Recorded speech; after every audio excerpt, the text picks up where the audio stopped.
Asseyez-vous, s'il vous plaît, dit sa sainteté. Nous avons certains nouveaux amis parmi nous aujourd'hui. Donc, on va commencer. Nous avons M. Yacoub de la Nigérie. Il est de passage, dit sa sainteté. Il y a M. Tahir Selbi qui est un missionnaire. Je travaille dans la douane, dit le monsieur. M. Tahir Selbi Saheb. Tahir Selbi. Il y a M. Dr Mohamed Kamara et M. Bukhari Kahlon de Tooting. Huzur, ma question est que en Nigérie, le programme de la MTA est vu que quelque peu privilégié du membre de la Jamaat parce que l'antenne parabolique coûte très cher. Donc, ce n'est pas à la portée de tout le monde. Je dois dire que c'est pas exact. Donc, vos informations ne sont pas correctes, dit sa sainteté. La faute est avec l'organisation de la Jamaat de la Nigérie. Nous les avons offerts à plusieurs reprises certaines antennes paraboliques très bon marché et nous leur avons donné tout ce qui sont nécessaires. Donc, on a importé le tout du Hong Kong et je crois, si je me souviens de sa sainteté, je crois qu'on les a déjà donné assez de pièces, c'est-à-dire, mais malheureusement, ils n'ont pas utilisé nos services que nous les avons offerts. S'ils vont partir dans le marché et s'ils vont acheter le tout du marché, ils vont payer 10 fois plus cher, dit sa sainteté. Et ces antennes paraboliques commerciales vont coûter 10 fois plus cher que les antennes que nous préparons. Donc, dit sa sainteté, donc je crois que vous devez contacter votre administration. Ma question est que ce sera beaucoup plus facile si on peut avoir les programmes à la radio. Non, donc la radio est impossible. La radio ne peut pas remplacer la télé. Au contraire, en fin de compte, ce sera beaucoup plus cher pour nous. Mais en tout cas, je ne vais pas entrer dans les détails des coûts, mais je crois qu'on peut fabriquer des antennes paraboliques moins chères, et on a déjà donné cela à la Jamaat, mais la Jamaat n'a pas utilisé ces antennes, donc je crois que c'est un problème. Donc c'est un problème d'administration ou c'est un peu une attitude un peu négligente, je crois, dit sa sainteté. Alhamdulillah, les enfants Wakfenao sont en train de profiter de programmes. Donc pouvez-vous nous dire quel est le rôle que vous réservez à ces enfants? Cela dépend de la nouvelle génération, dit sa sainteté. Et c'est la nouvelle génération qui doit démontrer sa spiritualité. Donc je crois qu'il est trop tôt pour se prononcer dessus. Et cela dépend aussi de l'attention que les parents portent à l'éducation de leurs enfants et comment est-ce que les parents attirent leur attention vers leur rôle en tant qu'enfant Wakfenao. Ensuite, cela dépend aussi de la société qui les entoure. Et cela dépend aussi de l'influence que la société exerce sur ces enfants. Jusqu'à présent, les enfants Wakfenao sont au conditionnel, c'est-à-dire quand ces jeunes hommes et ces jeunes filles vont atteindre l'âge de la maturité et quand ils seront indépendants dans le thème religieux, c'est là qu'ils auront à se dédier de nouveau. Donc, je crois qu'il est trop tôt pour se prononcer dessus. Et c'est trop tôt pour leur demander de faire quelque chose. Assalamu alaikum huzur. Ma question concerne ce hadith que que ce monde est un enfer pour les croyants, est un paradis pour les incroyants. C'est-à-dire, c'est un hadith du saint prophète Mohammed, paix soit lui, où il a dit que le monde est un enfer. Est-ce qu'il, je crois, je crois pas que le saint prophète a dit que le monde c'est un enfer pour les croyants. Ma question que je voulais poser, donc votre question est sur une mauvaise base, dit sa sainteté. Je crois qu'il n'y a pas le mot enfer. Je crois qu'il est dit à Sijn. À Dunya, Sidnu lil mu'minin. Le monde est une prison pour les croyants. Un Jannah, c'est-à-dire un paradis pour les kafirs, les incroyants. Donc, le prophète n'a pas dit que le monde est libre pour les incroyants, mais il a dit que c'est un paradis pour les incroyants. Donc, c'est une prison pour les croyants et un paradis pour les incroyants. Dans le paradis, vous pouvez avoir tout ce que vous voulez. Et dans le monde hors du monde des croyants, les gens sont libres de faire ce qu'ils veulent faire. Et ils peuvent jouir de la vie. Donc voilà la signification du paradis. Mais ce sijin, c'est-à-dire cette prison n'a pas de mur. C'est une prison que vous avez imposée sur vous-même. Donc, à dunya sijnu lil mu'minin, c'est-à-dire que les croyants sont aussi libres de faire ce qu'ils veulent, mais ils s'abstiennent d'utiliser cette liberté. Voilà donc le paradis éternel. S'ils ne s'étaient pas comparés aux non-croyants, parce que c'est un monde qu'ils ne veulent pas avoir, et s'ils n'avaient pas rejeté ce monde libre, ils ne se seraient pas imposés sur cette prison. Donc cela nous fait comprendre que le vrai paradis est dans cette prison qu'ils ont construite de leurs propres mains. Et ce paradis qui apparemment appartient aux non-croyants n'est pas un vrai paradis. Voilà donc l'implication de ce hadith du saint prophète Mohammed sallallahu alayhi wa sallam. Voilà la signification de ce hadith. Assalamu alaikum Huzour. Ma question a deux parties. C'est que est-ce que l'homme a son origine propre ou est-ce que l'homme s'est évolué d'un animal? La question, dit sa sainteté, s'applique dans les deux situations. Si l'homme s'est évolué d'un état animal, donc il a son origine propre à lui. Est-ce que l'homme est traversé par ces étapes comme l'étape des chimpanzés? Donc, si ce n'est pas le cas, alors montrez-moi. Montrez-moi par quel stage l'homme est passé avant son développement. Est-ce qu'il a été créé comme un petit nain? Non, répond le monsieur. Donc, soit qu'il a été construit ou fabriqué directement de la boue et qu'il a été transformé, ou soit qu'il a été créé de la vie animale. Donc, qu'est-ce qui est plus insultant pour vous?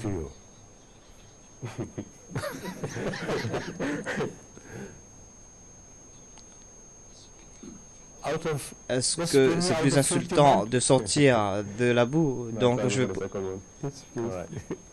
à quel stage de l'évolution l'homme a eu l'âme? L'homme a reçu l'âme de la part de Dieu quand il a été transformé en homme. Et quand Dieu l'a fait se distinguer des autres animaux, c'est là qu'il a reçu l'âme de la part de Dieu. Je voudrais présenter une question qu'on avait reçue.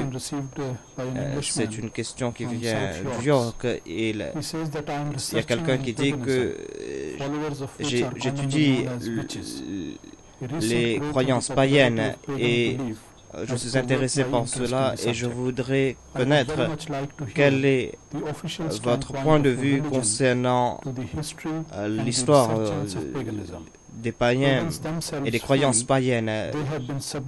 Les païens eux-mêmes se sentent vilifiés et ils disent que les médias et le christianisme est les coupables à ce propos. Je ne sympathise pas avec de telles déclarations, dit sa sainteté, parce qu'on n'a pas d'histoire à propos de leur début. Le Saint-Coran mentionne ce sujet à plusieurs reprises en les invitant de présenter le livre sur lequel ils basent leur religion ou leur croyance. Qui a écrit ce livre? Est-ce que c'est Dieu qui a écrit ce livre ou est-ce que c'était un de leurs chefs du passé? Donc, ils n'ont pas d'histoire écrite pour prouver leur cas. Ce ne sont que des superstitions, ce ne sont que des cultes et des mythes, c'est tout. Et ils n'ont pas de début. Donc, pourquoi est-ce qu'ils vont blâmer les autres si les autres attribuent des choses qui ne peuvent pas être contredites par leur religion à elle? S'il vous plaît, ma question concerne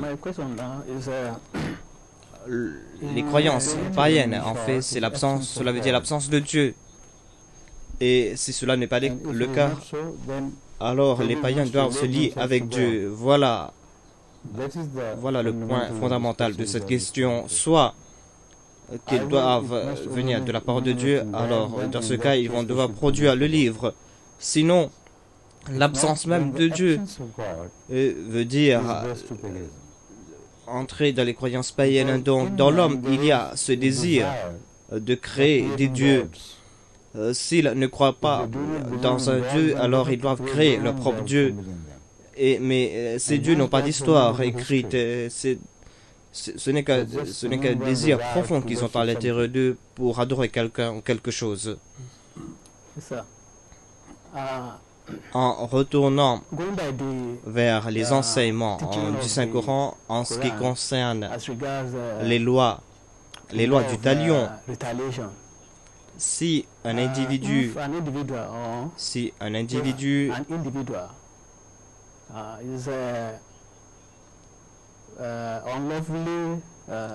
est maltraité par le gouvernement en place, est-ce qu'il n'a pas le droit de se joindre à l'opposition pour se rebeller contre l'État? Est-ce qu'il va utiliser les moyens illégaux ou est-ce qu'il va se rebeller légalement? La loi du pays permet cela, dit sa sainteté. Pourquoi est-ce que vous posez cette question alors? Quand vous vous tournez vers les moyens illégaux, même si on peut rejeter ces moyens, même si on peut défier la loi ou pas, quand vous protestez contre un État, si cette protestation est contre les lois du pays, le Saint-Coran ne vous donne pas cette permission parce que toute personne pourra créer des problèmes dans le pays et il va déclarer que lui, il ne croit pas que cette loi est juste ou que cette loi a une certaine justification morale. Donc le Saint-Coran vous demande de quitter ce pays, partez. Et de l'extérieur, vous pouvez faire une guerre contre ce pays. Et ces lois, c'est là plutôt que vous aurez abandonné le domaine d'influence de cette loi injuste. Voilà ce que veut dire le hijra ou l'immigration. C'est-à-dire, c'est exactement le but même de cette immigration. Aucun musulman, en vivant à la Mecque, n'avait la permission de se rebeller contre les lois de la Mecque. Huzour, certains enfants Waqf-e-Nau arrivent à un âge où ils doivent choisir le sujet qu'ils doivent étudier. Pouvez-vous nous donner certaines directives à ce propos? J'ai déjà fait cela durant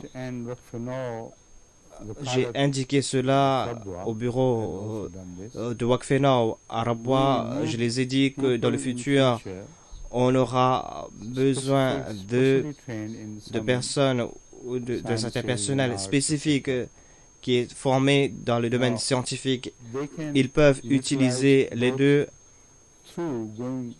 en passant par la Jamia, où ils peuvent étudier, où ils peuvent être utilisés, parce que maintenant la Jamaat est en train de grandir et nous avons besoin de médecins et d'ingénieurs qui vont servir la Jamaat, mais à l'intérieur même de leur propre profession. Donc, j'ai donné cette liberté à tous les enfants et à tous les parents jusqu'à présent. Donc, les enfants doivent utiliser leurs talents et leurs propres inclinations. Quelle que soit la chose qu'ils décident, la Jamaat va utiliser leurs talents et leurs capacités s'ils sont toujours loyaux vers leur waqf, vers leur dédication. Est-ce que vous voulez que les parents entrent en contact avec le centre? Si je les ai déjà informé, les parents, qu'ils doivent informer le centre afin que le centre puisse regarder le tout, ils peuvent avoir l'image complète de la situation et ils pourront décider si cette proportion sera bénéfique à la Jamaat. Peut-être qu'ils vont croire qu'il y aura trop d'ingénieurs ou qu'il y aura trop de médecins. Donc, ils pourront conseiller certains pays afin de réduire le nombre de personnes qui vont adopter certaines professions, et ils peuvent conseiller les enfants qui ont opté pour certains cas et doivent leur demander de se tourner vers d'autres professions qu'ils auraient pu adopter parce que peut-être ils ont adopté une préférence. Donc, ils peuvent nous écrire et ils vont dire que d'après les faits, ces enfants pourront aussi opter pour la médecine au lieu d'être ingénieur. Donc, vous pouvez les conseiller parce que la Jamaat aura de toute façon besoin de plus de médecins. Donc, tout cela peut être négocié avant d'être établi. Huzur, ma question concerne l'expression de la sourate At-Tin, Asfala Safilin. Donc, Asfala Safilin. The expression in Surah Al-Tin, Asfala Safilin, is that reducing? Est-ce que c'est un processus irréversible ou est-ce que c'est un processus qui n'est pas réversible, dit sa sainteté? La preuve que c'est un processus réversible se trouve dans ce verset. L'homme, Dieu a été placé, Dieu a dit que l'homme peut progresser infiniment ou il peut tomber parmi les plus bas. Donc, si à un stage quelconque, quand il est en train de tomber, il commence à remonter de nouveau, Dieu va les aider.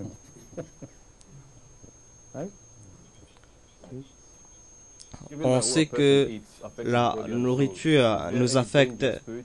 Est-ce que vous croyez que c'est difficile? Je ne crois pas que spirituellement il y aura un danger, mais physiquement il y a des dangers si il y a des transfusions sanguines, dit sa sainteté.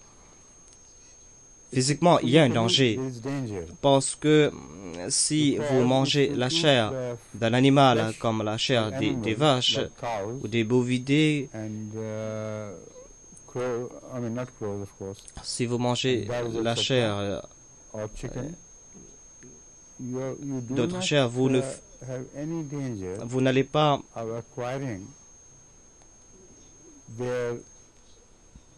vous ne serez pas influencé par leur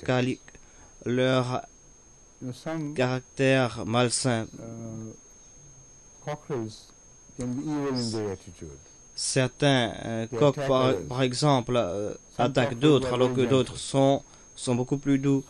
Donc, en mangeant leur chair, vous ne serez pas influencé par ces traits personnels. Donc, je ne crois pas qu'il y a de danger spirituel en recevant une transfusion sanguine. Il n'y a que des dangers physiques, c'est-à-dire le sang de telle personne peut être affecté par certaines maladies et vous pouvez recevoir cette maladie en acceptant son sang. Donc si quelqu'un consomme du porc, cela ne va pas l'affecter spirituellement.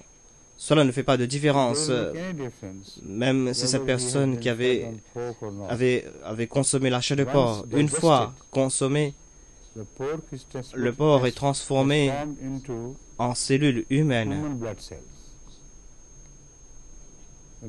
Donc ce ne sera plus des cellules d'un porc, dit sa sainteté. Ma question concerne, en tout cas, dit sa sainteté, c'est une opération pour sauver la vie. Et quand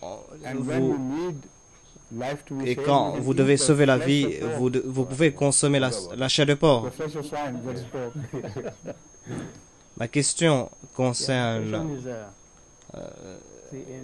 un trait en Afrique, c'est-à-dire en Afrique, la situation politique et économique est en train de dégrader davantage et cela est en train d'affecter les membres aussi de la Jamaat. Donc je voudrais savoir si le centre a quelques directives ou est-ce qu'il y a un programme pour assister les membres de la Jamaat dans ces situations. Je ne sais pas à propos de quoi vous êtes en train de parler, dit sa sainteté, à part ce qu'on a, à propos de quoi on a déjà parlé, parce que vous savez qu'en tant que membre de la Jamaat, nous vous conseillons de ne pas adopter un caractère apolitique, c'est-à-dire la Jamaat Ahmadiyya doit être apolitique. En tant que membre de la Jamaat, vous devez être apolitique. Si vous êtes toujours attaché avec la politique en tant que Nigérian, mais en étant à la fois un membre de la société nigériane et en tant que membre de la Jamaat Ahmadiyya, vous avez certaines règles à suivre, même dans votre domaine politique. Ce sont des rôles religieux. Vous ne devez pas participer dans des pratiques immorales, surtout si vous participez dans la politique, si en tant qu'Ahmadi. Donc, l'Ahmadiyyat ne va pas interférer avec votre entité politique, mais l'Ahmadiyyat va imposer certaines qualités et ces qualités, ce seront des qualités qui seront avantageuses pour le pays. Donc, l'Ahmadiyyat va vous assister et ne va pas interférer. Si un politicien au Nigeria n'est pas un Ahmadi, et s'il est véridique, s'il est honnête, s'il est bienveillant envers le pays, est-ce que vous allez qualifier cette personne comme une interférence dans sa politique? Donc voilà ce que veut dire la politique. Donc l'Ahmadiyyat peut vous enseigner les moyens pour adopter une politique parfaite, mais l'Ahmadiyyat ne va pas interférer dans les affaires politiques du Nigeria.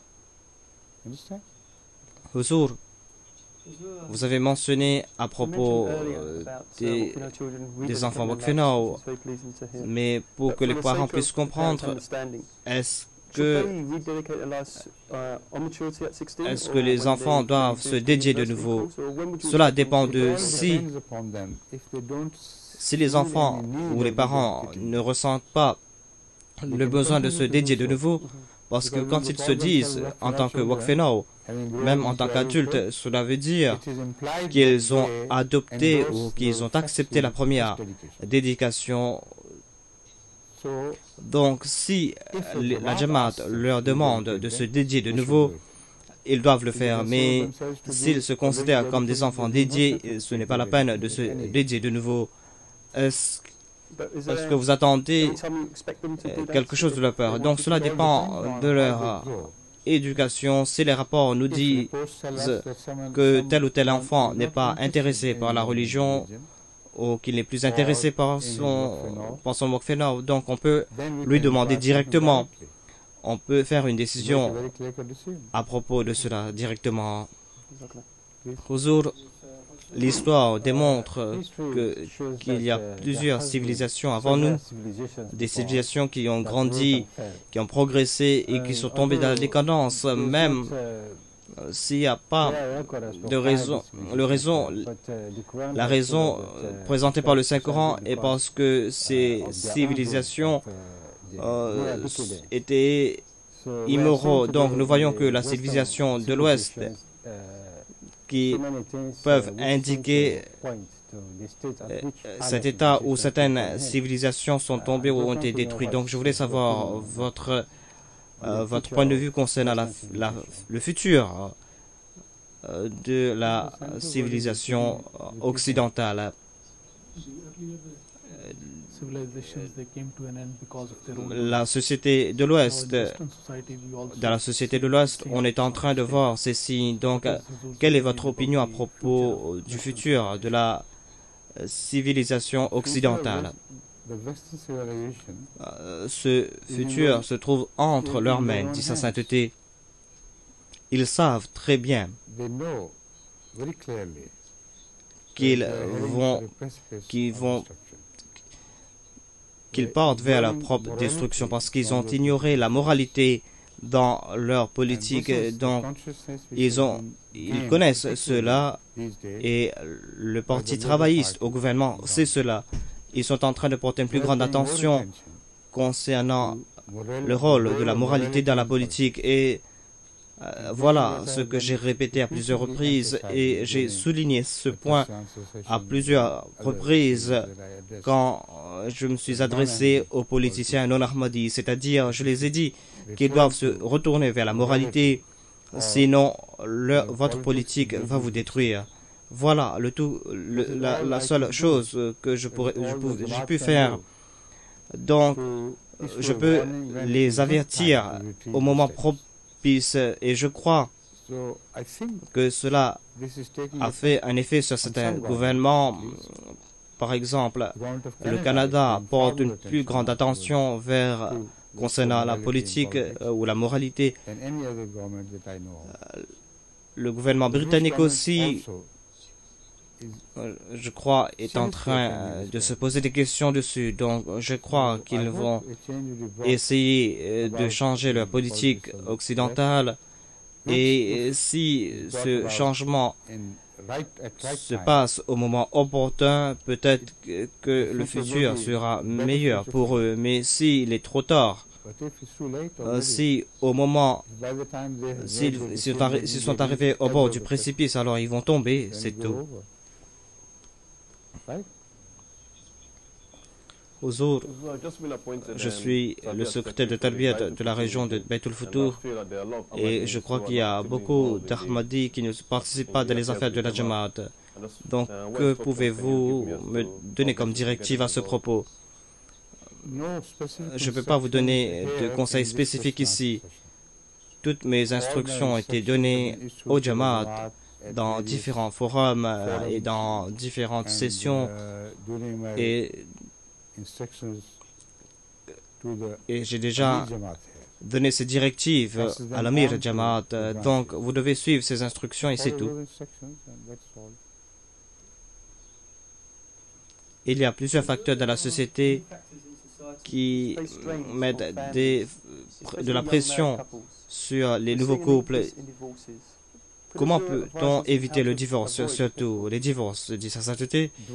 Les divorces sont en fait une expression d'un certain manque de satisfaction avec toute la société.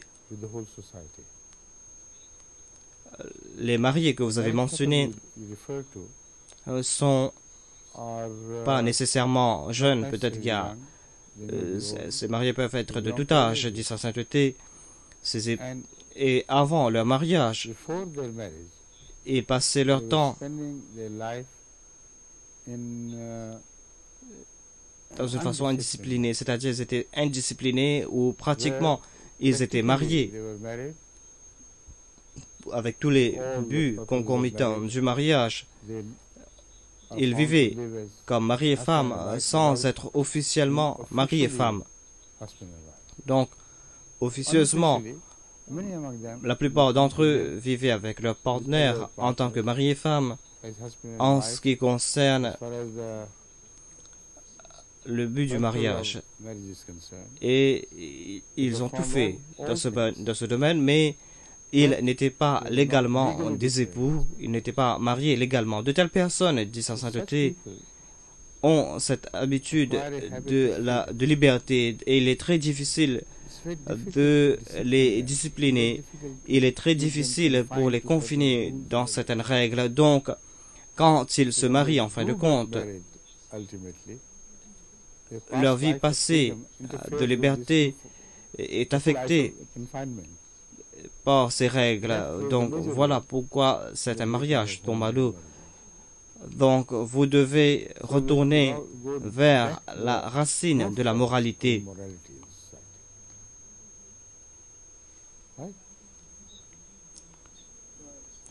Huzur, ma question concerne la loi concernant le pardon et punition. Le but, c'est de réformer les individus, mais comment savoir quand pardonner ou quand punir? Donc, quels sont les signes? Est-ce que vous ne savez pas? Demande sa sainteté. Dites-moi. Est-ce que vous ne pouvez pas savoir?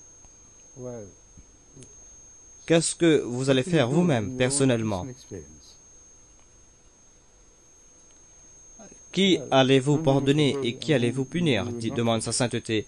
Quand est-ce que vous allez pardonner et quand est-ce que vous n'allez pas pardonner?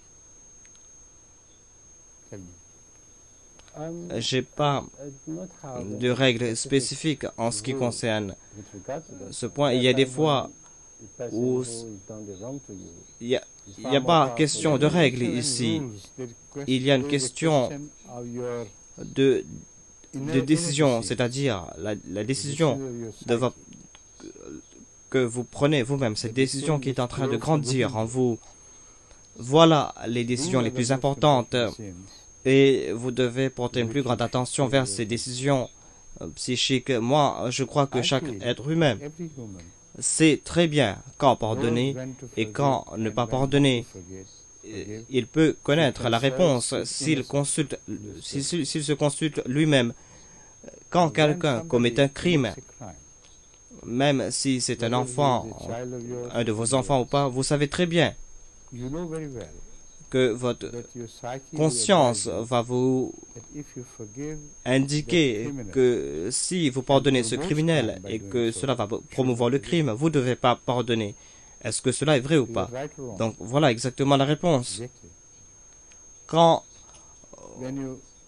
vous étudiez votre conscience, vous allez toujours décider, vous allez voir que si votre pardon va promouvoir le crime, alors vous ne devez pas pardonner. Mais si le pardon va promouvoir la réformation, alors certainement vous allez pardonner cette personne au lieu de la punir. Voilà l'enseignement coranique, dit sa sainteté. Parce que le Saint-Coran déclare, les enseignements du Coran sont basés sur la nature sur laquelle Dieu avait créé l'homme. Donc voilà le point fondamental. Et je vous ai indiqué comment la nature humaine doit décider. C'est exactement l'enseignement coranique à ce propos. Huzur, concernant la vie après la mort, le Saint-Coran mentionne que l'homme va renaître spirituellement et ils vont sortir des tombes. Est-ce que ce sont des tombes spirituelles ou physiques? Si les tombes sont physiques, dit sa sainteté, montrez-moi ces tombes physiques d'où vont sortir les hommes. Montrez-moi ces tombes dans le monde, dit sa sainteté. Partez dans un cimetière et examinez les tombes et l'état des tombes et l'état de ces personnes décédées.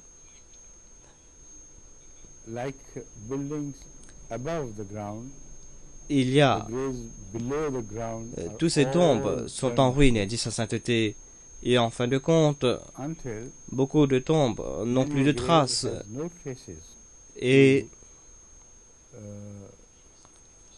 on ne sait pas exactement à qui appartiennent ces tombes. Il n'y a pas de traces dans certains cas. Il y a seulement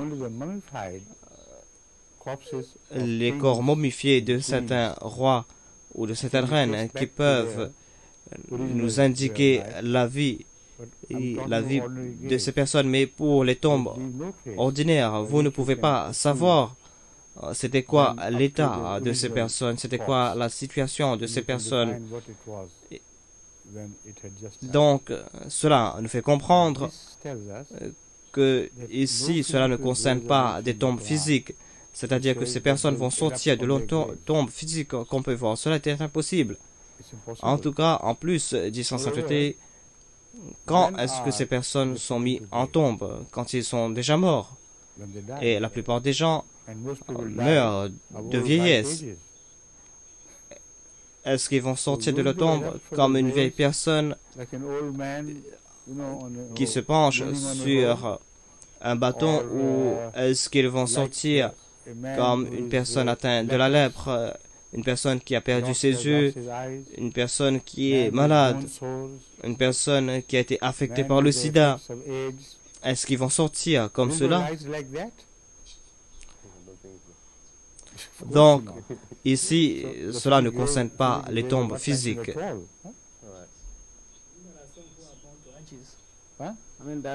Il y a certains qui sont brûlés vifs, dit le monsieur. Il y a certains qui n'ont pas de tombe parce que ils se sont noyés et ils ont été mangés par des requins et on ne trouve pas de traces de telles personnes dans certains cas. Donc cela nous démontre que le Saint-Coran ne parle pas de ces tombes physiques, mais le Saint-Coran est en train de parler de tombes spirituelles qui sont partagées par tout le monde. Tout le monde auront ces tombes spirituelles. Donc il n'y a pas de question de la Nigérie, dit sa sainteté.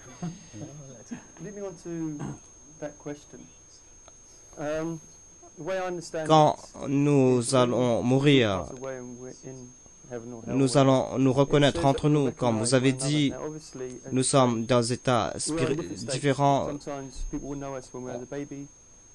Donc, nous allons reconnaître la personne tout comme on se souvient de lui ici sur cette terre. Nous nous souvenons d'une personne, non pas en référence à son âge, nous nous souvenons de cette personne dans toute sa totalité, dit sa sainteté. Et l'impression finale que nous avons en esprit est sous la forme de certaines pulsions, et on ne peut pas déchiffrer ces pulsions que par le cerveau. Donc ce centre, en fait, est le centre même de l'âme. C'est là où l'âme reconnaît ce qui est en train de se passer, mais ce sera le même âme, ou ce sera une âme beaucoup plus développée qui va savoir ce qui s'est passé exactement. Qu'est-ce qui s'est passé quand il vivait sur la terre? Huzour, il y a un verset dans le Saint-Coran qui mentionne, on a aussi mentionné une trompette, quand on va souffler dans la trompette et que les gens vont sortir des tombes. La trompette ici, dit sa sainteté, est une référence symbolique, et cela veut dire un appel de la part de Dieu. C'est tout. On va souffler dans une trompette, cela veut dire que Dieu va faire appeler ces gens. Et il va dire que tout le monde doit retourner vers lui. Et puisque nous associons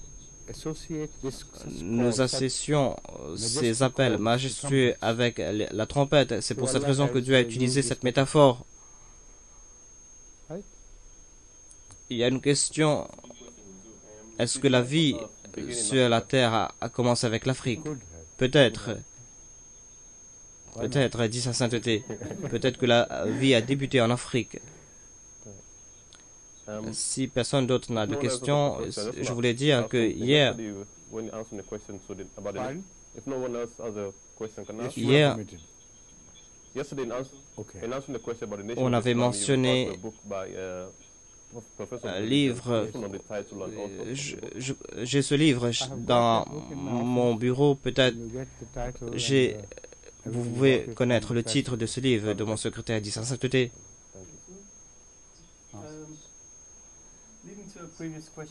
Et je suis un peu confus concernant une question.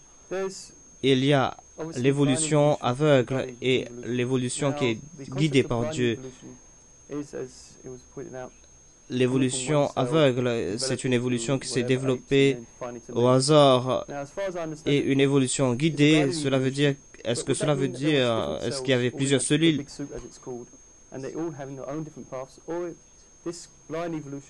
En fait, dit sa sainteté, c'est un sujet ce sujet sera mentionné dans ce livre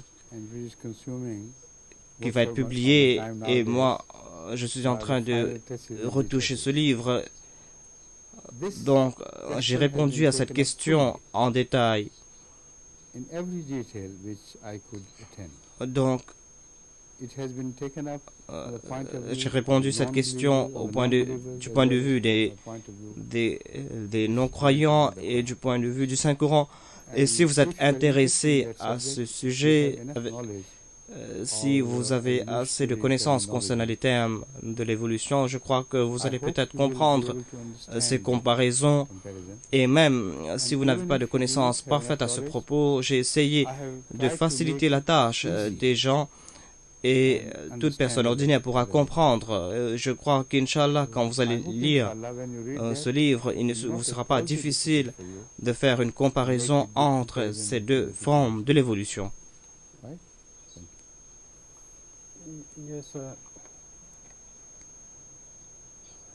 Maintenant, si on n'a plus de questions, donc j'ai une question alors. On peut raccourcir cette session et je peux me tourner vers ce livre et je vais retourner dans le bureau.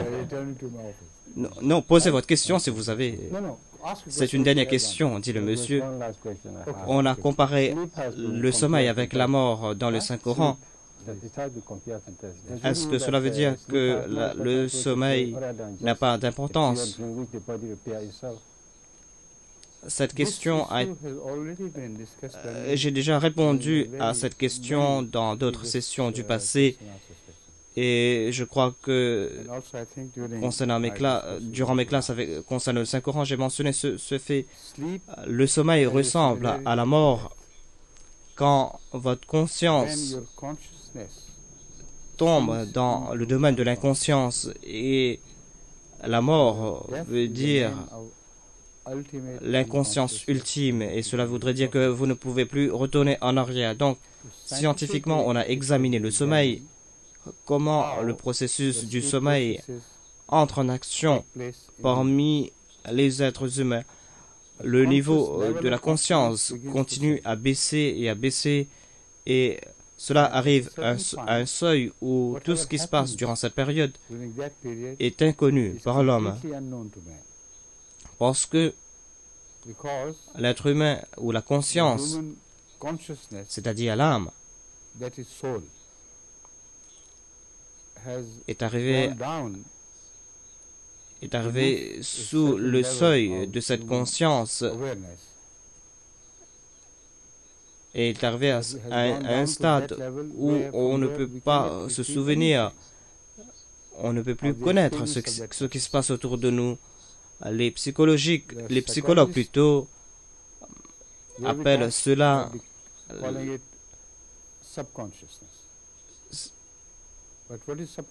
c'est quoi exactement?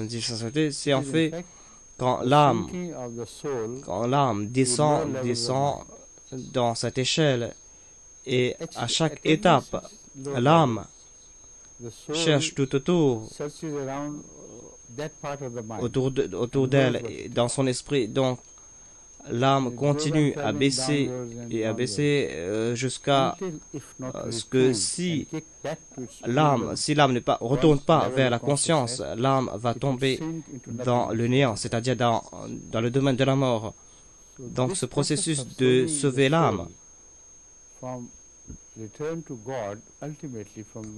c'est-à-dire si l'âme tombe dans ce domaine, Dieu a créé une méthodologie scientifique qui prend en considération du fait que l'âme doit retourner vers cette vie consciente, donc exactement aux mêmes intervalles. L'âme, quand elle est en train de plonger, l'âme remonte de nouveau et retombe dans le domaine de la conscience. Quand l'âme arrive à ce stade, tous les rêves qu'il est en train de voir, il va se souvenir de ces rêves, parce que les rêves qu'il est en train de voir quand il tombe dans le néant, ne peut pas. Il ne se souvient plus de ses rêves. Les seuls rêves dont il peut se souvenir sont les rêves quand il est en train de remonter vers la conscience. Donc, c'est tout juste avant d'arriver à ce stade de la conscience qu'il se souvient de ses rêves. Exactement avant, exactement au moment de se réveiller, l'âme retourne vers la conscience et les scientifiques mentionnent cela comme le REM, Rapid Eye Movement, parce que c'est là où les yeux commencent à bouger et on peut voir que les yeux sont en train de s'osciller parce que les paupières démontrent que l'œil est en train de bouger. Si vous réveillez une personne à ce stade, il va certainement se rappeler des rêves qu'il a vus ou qu'il venait de voir. Si vous ne le réveillez pas à ce moment, l'âme va tomber encore une fois et va plonger encore une fois. Et dans ce processus, il va oublier ce qu'il avait vu durant cette période de Rapid Eye Movement. Donc c'est quelque chose de très compliqué, mais une fois quelque chose est certain et scientifique, c'est que c'est quelque chose de très organisé. Et le sommeil est un autre mot pour la mort. C'est Dieu qui nous sauve de la mort en créant ce processus de retour. Quand l'âme arrive dans ce domaine dangereux ou quand l'âme se rapproche de sa mort.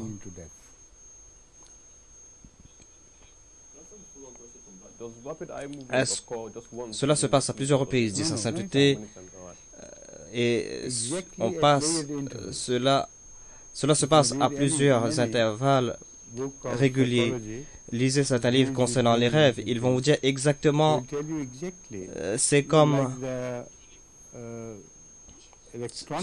les montres électroniques qui ne font pas d'erreur.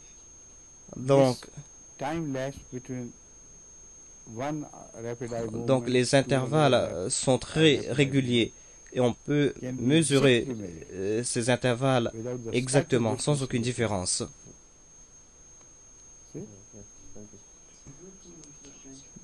Donc il n'y a pas de question d'évolution aveugle. Donc c'est un phénomène très organisé. Quand nous recevons des révélations de la part de Dieu, quand on reçoit des révélations ou quand on a des rêves de la part de Dieu, est-ce que cela se passe dans ce stade? Je ne sais pas exactement, en réponse en sainteté, si vous devez être dans cette phase du sommeil quand vous recevez un message de la part de Dieu, mais ce message est gravé dans votre esprit et je crois que quelle que soit la phase de votre sommeil, cela va rester, ce message sera gravé sur votre mémoire. Est-ce que vous croyez qu'on doit défendre la boxe? Why should it be banned? Parce que dans certains cas, certaines personnes sont blessées. Certaines personnes peuvent être blessées en marchant aussi. Don't they? Ils tombent et Fall, ils font they meet to certaines accident, personnes ont des accidents moving on. de voiture. Donc, They should not on be doit banned, but rules régir should be la strict. boxe et dire sa sainteté Rules should be stiffened afin so that afin qu'on every puisse possible protéger les protection should be personnes taken against, et afin qu'il n'y ait pas deadly d'accident. accidents. Right? Sinon, tous les jeux sont Every dangereux. game is dangerous. Le hockey est dangereux, le Hockey football is est dangerous, dangereux. football is dangerous. Donc, il n'y a plus de questions, je crois. So that's that. Donc, Okay. nous allons terminer cette session d'aujourd'hui Finish this, session. 12 minutes plus tôt. Donc, il n'y a pas de mal parce que No harm, because je vais I'll return to retourner my work and you will à mes return to affaires yours. et vous aussi. And Et des fois, dans so certains many cas, nous times avons it's plus taken more time. pris plus de temps. Donc, je crois qu'il n'y a pas de problème de terminer plus tôt. Salam alaikum. Sound like- Wa alaykum assalam.